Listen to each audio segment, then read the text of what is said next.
Yo, what's up guys, it's your boy Kurt, coach of the Emerald Anemours, bringing you week 1 of LET against Effects and his LA Infernapes. We're jumping straight into the battle here, no team builder, no nothing, no nonsense. Do a quick rundown of the team. We got a bulky offensive Shockberry Heatran to take an Earthquake from the Salamence that didn't turn up. Then we have Chartyberry on the Frostmoth so that I can set up and potentially take a Rock Slide from any one Pokemon, as well as it being my Terra Cap, one of my 2 Terra Captains this game. I brought Terra Fire on this Frostmoth because it dealt with Rillaboom, it dealt with Orthworm, it hit neutral for most of his team, so it was a really nice bring. Then we just have a Psychic Surge defensive Indeedee, just there to be bulky and obnoxious with Healing Wish and Baton Pass, both for momentum, as well as Psychic and Energy Ball so I can hit the Quagsire. Then we have the Lumberry Dragon Dancing Drago with Explosion because I want to blow up on that Iron Valiant. That was my entire plan. I wanted to blow up on Iron Valiant. Then we have the Psychic Seed Sneasler Adamant, just with Swords Dance, just absolutely nukes his team if the Quagsire goes down before I bring it in. And then we have the Iron Treads, which is Booster Energy Attack, because this team just does not have an Iron Tread switch in if I Rapid Spin. If I can get a Rapid Spin off and he's not Booster Speed on Iron Valiant, this Iron Tread, just goes absolutely fucking insane. So that was my game plan going into this. So obviously, as you saw, I'm just going to lead with Regidrago because his only fairy was Iron Valiant, and there was no way in hell he was ever going to lead that. So this was a super safe lead. I could always click Dragon Dance on something, and if he goes into the Quagsire, my Dragon Claw is still doing a massive chunk of damage to that thing with Dragon's Maw because I'm Adamant Nature. No, I'm Jolly, sorry. So we're just going to lead with Regidrago, and I'm just going to click Dragon Dance, turn 1. No doubt about that, I am clicking Dragon Dance, I am getting my +1. He can U-turn on me, he can Woodhammer, I don't care, I'm clicking Dragon Dance. I always live an Iron Valiant hit, even if he's Moonblast. I always live a hit from this thing, so it's huge that I can get this DD off because +1 Explosion just absolutely blows it off the face of the map. So we're just going to wait here for him to pick his move. He's just going to hard switch the Rillaboom, probably fearing Scarf Regidrago. And he's going to go into the Iron Valiant, and I'm just going to click the Dragon Dance. So I get a free Dragon Dance, taking no chip damage, taking nothing. So that's huge, because he is the Quark Drive Booster Energy and he is Booster Speed, so unfortunately he will outspeed my Regidrago, and I'm going to take a chip, but you know, that's fine. I'm just going to click Boom. I don't have a switch into this Pokemon. This Pokemon is absolutely mental against my team. I just didn't have a switch at all in this matchup. So I'm just running the Calcs, making sure that I do kill an Iron Valiant. And as you can see, I'm just going to click Explosion. There's no reason for me not to just click Explosion. I don't have a switch in. There's nothing here. I was looking late game to see if I was going to need this Regidrago at the moment. My whole thought process was the Explosion though. So I'm just sitting here looking at endgame scenarios of if I lose Regidrago now to an Explosion, or if I lose the Frostmoth now to sack and get a free pivot. I'm just thinking long term, and Explosion is my best play, is to just go Boom on this thing. If I can kill this thing, it's huge. So we're going to go 5-5 on turn 2. And so we've got a real game on our hands. Kaboom! Yes, Rico. Kaboom. So we're going to go Kaboom on this Iron Valiant. And its HP is just going to drop. So huge pick. Regidrago claiming its first kill of the season by going Boom. It would have been nice to have this thing later, but again, I didn't have a switch into this, so I had no real reason to ever risk that. So I'm going to bring in the Heatran. I'm Shockberry because I don't have to worry about any sort of... I'm not scared of any ground types because if he goes into the Quagsire, I always just go into the Indeedee or the Frostmoth. So I'm just going to click Power Gem on this thing. I could have got my rocks up here. Maybe I should have got my rocks up. I don't know. But I'm going to get my rocks up here. I'm going to click Power Gem, not get my rocks up. Because I feel like I'm just going to nuke this thing off the face of the earth. And if he U-turns, then I'm getting free chip on something because he's either going into Quagsire or Earthworm. More than likely the Quagsire, and again I have 2 switch-ins to that Pokemon, so I'm not too worried about the Quagsire itself. I do have answers for that Pokemon, so we're just waiting for him to pick his move, probably calculating to see if it's worth staying in, what I could click. Probably doesn't know that I am Power Gem here. So he is going to reveal that he is Terra Moltres. So this was his only Terra captain that he brought was the Moltres, so I felt like he might be Terra. But I didn't want to make the over prediction and click a fire move, and he just clicks U-turn into the Quagsire. I think Power Gem was my most neutral play to hit this thing. As we're just going to chew the Terra Blast with the Sugar Berry. Glad I brought this. It means that Heatran doesn't die to this Moltres on turn 3. Massive. It's nothing to me. Absolutely chewing that hit up. Love Heatran, such a good Pokemon. So we're going to get the Power Gem off, do absolutely no damage, but that's good information to have that he is Terra Ground, because it now means that my Frostmoth just absolutely nukes it. It means that my Sneasler can just close combat it easily. And my Indeedee clicks Energy Ball on it. So I'm in a really good spot here. Like, just having this. I thought about sacking this, because he's probably going to Terra Blast again. But I couldn't take that risk because I really needed the Frostmoth to be able to come in later. I needed the... And I didn't want to have a sack switch, because I still take so much damage from a fire move, even with Ice Scales. Especially if he's offensive, which I think he was, based on the damage he did to my Heatran through Sugar Berry. So yeah, he's just going to Terra Blast again and hit the Indeedee, doing not a whole lot of damage. Indeedee is extremely fat. So we're just going to click the Psychic here with Indeedee now that we have the Psychic terrain. Maybe I could have Baton Passed here and tried to make a pivot. But we're just going to click the Psychic and he's going to U-turn. So that's annoying. We do take the U-turn chip and he doesn't do a whole lot. So I'm just curious as to what he's going to go into. I felt like it might have been Earthworm, but I just couldn't make the risk of him clicking a fire type attack and me not punishing that by clicking Psychic. Because I think he feels like he still needs this Moltres for the Heatran in the back. So fair play to him. I don't blame him for making this play. I'm just stuck here now waiting, because Psychic is obviously my best play. Maybe looking back again, I should have clicked Baton Pass, but that's hindsight. It's 2020. So we're just gonna click the Psychic and do about 25% to it. So that's a nice chunk onto the Earthworm, as it's just gonna recover none of that. I think it's some other item. So I'm thinking what I go into, and I think my play was always to just go into Heatran. I could have tried to maybe slow Baton Pass into this, but I felt like I died to a Body Press here if he was Fizz Def Earthworm, so I couldn't take that risk at all. So we're just going to hard switch into Heatran, and we're going to let the Heatran go, which is a shame. I would have loved to have Heatran right here, but you know, what do you do? Nothing you can do here. He's just going to Body Press, and Heatran is going to go down. So now he is up 4-5. And I'm just going to go into Sneasler. I know he's got Unaware Quag in the back. I know that that's a problem. But if I can get the right roll, I can 2-hit KO it with Close Combat. And if I get the...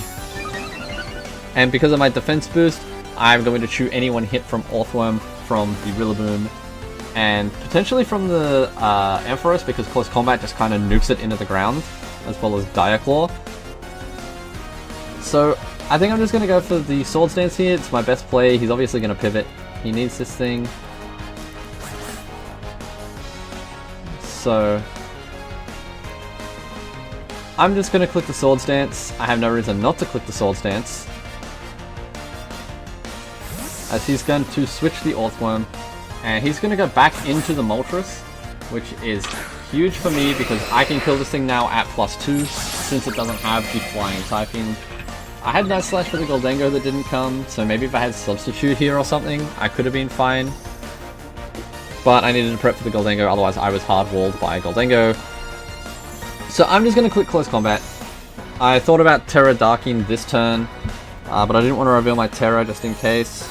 There wasn't any reason for me to risk that. So again, just calcing, looking at what it's worth doing. What's he going to go into? What's he going to do? Because now that I'm +2, I assume he's going for the Flame Body Burn. Okay. So we're going to get the massive close combat off and killing the Moltres, and we're back to a 4-4 game. This is still anyone's game. This is a really close game, and I'm really enjoying this game, actually. I'm having a lot of fun with this, with this match. So he's obviously going to go back into Quag here. We'll add in a Quag here because there is no reason for him not to just go into Quag. So I'm just going to click the close combat again. There's no reason for me not to. Just doing calcs. I did Terra Dark here. Unfortunately, that was probably a misplay looking back at the game. I probably shouldn't have Terra Dark here. But we're gonna click Terra Dark, and we're gonna click the close combat onto the Quagsire and do a whole lot of damage. This is a scary Pokemon. And we're going to do about half. It's not the roll I needed to 2-hit KO, which is unfortunate. So that definitely sucks. As he's just going to click Yawn. Which means that it's time for Sneasel to have a nap next turn. I can't switch into this thing. I need this thing to be either asleep or super low on health. So I'm going to go for the Diaclaw here. I'm going to go for the sleep. That is my only play here, is to try and get the sleep. So I'm just going to click Diaclaw, and we're going to aim for a sleep onto this thing, and that's about all I can try for here. So we're just waiting for him. He's probably calculating how much Earthquake's going to do. So we're going to click Diaclaw, and we are actually going to get the sleep on the Quagsire. Okay, time for an eyes open nap. It's nap time for Quagsire, nap time for Sneasler. We're both asleep. He's leftovers on this Quagsire. So that's really nice. We're gonna get sleep on this, which means I can have a safe pivot into Frostmoth. I maybe should have tried to wait out the sleep turns on this thing. Maybe. But there was no point in me staying in here, because if I don't get the sleep turns and he starts getting more health back, I'm never going to be able to win this game. So my play was always to try and get into Frostmoth. But again, the Terra Dark was probably my biggest misplay here. I probably shouldn't have Terra'd that, because Terra Frostmoth was just simply better in this matchup. And I think that's where I went wrong. So he's going to be asleep for this turn. And I basically have to pray that he gets another wake up. He gets another turn of sleep, and he doesn't wake up while I click Quiver Dance. Because I need the +1 in Spatak to be able to 2-hit KO his Orthworm, because I've got the feeling it's Fizdef, and if he's Spadef, then I don't 2-hit KO either way. So I needed this Ice Beam at +1 to 2-hit KO the Orthworm. So we are going to get the Quiver off, and he is going to unfortunately stay asleep. So the Quagsire not being able to wake up in time to stop the Frostmoth from actually getting the kill. So Frostmoth is going to get a really annoying Pokemon out of this game, and do a whole lot of damage to another Pokemon. So we're just going to Giga Drain here and just kill this thing. So that's Quagsire dead. Huge dubs for Frostmoth. And he's just going to bring in the Orthworm. He has no reason not to just bring in Orthworm. He's 2-hit KOing me with Ice. He might Oko me with Iron Head if I'm non-bulk invested, but because I do have bulk on this Frostmoth, he never kills me with Iron Head. So that's really nice. Just a shame that I couldn't be Terra Fire to just nuke this thing off the face of the earth, and to take the Power Gem from the Ampharos if I needed to. So I'm just going to click Ice Beam, and it's going to do a massive chunk, revealing he is Fizdef. So I do 2-hit KO this thing, as he's going to take me down to 5 HP. That's absolutely terrifying. I'm just going to click Ice Beam again. He has no way to outspeed me, so Frostmoth is getting 2 kills this match. Absolutely huge turns there. So we're now up 4-2 with just the Rillaboom and just the Orthworm, an Ampharos, sorry, left. So he's gonna go into Ampharos, and I felt like this would be Assault Vest, but I had no reason not to just Ice Beam here. I almost went into Iron Treads and tried to bait out the Volt Switch, but I felt like sacking this thing was my better play, getting the chip damage. Because I didn't know if this thing had Focus Blast. I didn't know anything about this Ampharos, I didn't know if it was Shucker Berry, I didn't know if it was... I had no idea. So he could have clearly been Shucker Berry with Focus Blast to just nuke me backwards. Thank God he wasn't. So he's going to go into the Rillaboom here, as I'm going to bring in the Iron Treads. And Iron Treads, Iron Head is 2-hit KOing a Rillaboom. I thought I would outspeed because I felt like he would be Adamant Rillaboom here. He had no reason to be Jolly in the speed tiers of this matchup, so I'm not sure, but he did have the Jolly and I don't outspeed him, but that's unfortunate.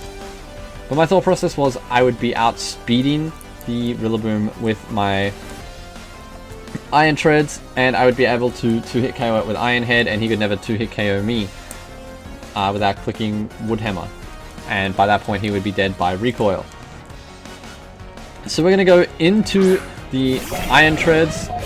If I Rapid Spin here, which I probably should have since I was plus attack, booster energy. But unfortunately I made the wrong play and I clicked Iron Head. I didn't think enough about that play and I screwed myself over for endgame. Because I'm not going to outspeed this thing now, and that's a problem. Because this thing does so much damage no matter what it does.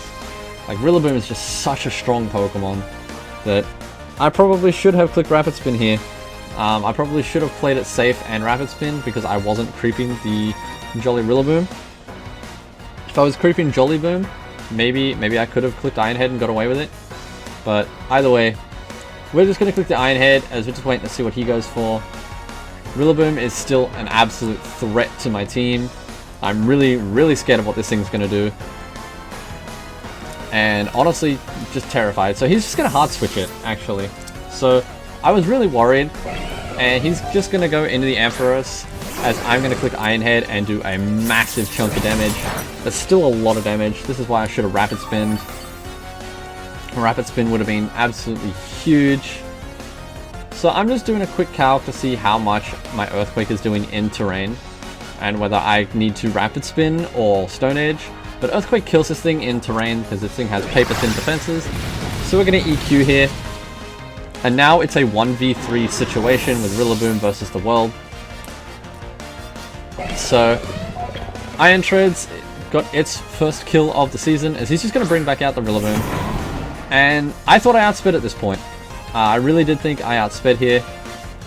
So I'm just going to go for the Iron Head. And I find out that he is faster than me because he is Jolly Boom. And he gets a really high roll with his Stomping Tantrum because he's Life Orb. So I'm going to Iron Head here and do a massive chunk of damage. Like, that is just huge amounts of damage. And I'm just going to click Iron Head again. At this point, I believe that I can live anything that's not Wood Hammer. If he clicks Drum Beating, I live that. If he clicks Wood Hammer, I do not.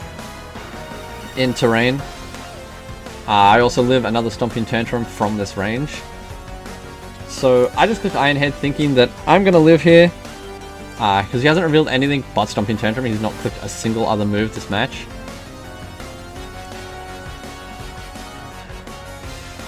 So again, we're just waiting for him to make his pick.